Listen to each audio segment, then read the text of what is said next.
If I could have your attention, I would like to welcome you all tonight to our little anniversary celebration. It's going to be very informal. We're just going to remember this is actually the day that the golf club started. On this day, as they used to say on the radio. And I think we're going to start with our president, Pat, who's going to read minutes of the original meeting. So if you could take a chair, please, and there are plenty of chairs up here.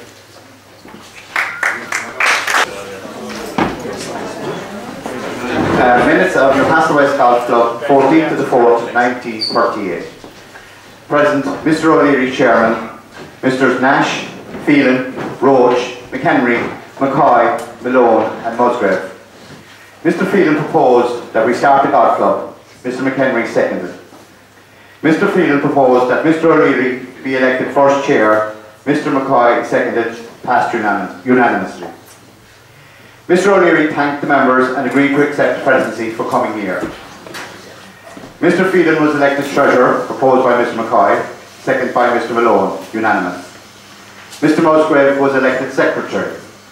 Members present were elected as committee, these officers to hold office for a year. Mr McCoy stated that he was willing to rent approximately 40 acres of the Tylery for first 12 months for £20. Mr O'Leary said they would need 40 or 50 to lay course under most favourable conditions. Must decide how to get this amount. Mr Nash proposed that a sum of £5 be collected as a loan from certain prospective members. Mr McHenry seconded. 7 members, Mr O'Leary, Phelan, Nash, McCoy, Roach, McHenry and Malone, agreed to lend the club £5 each. It was agreed if member leaves club, then to refund in full.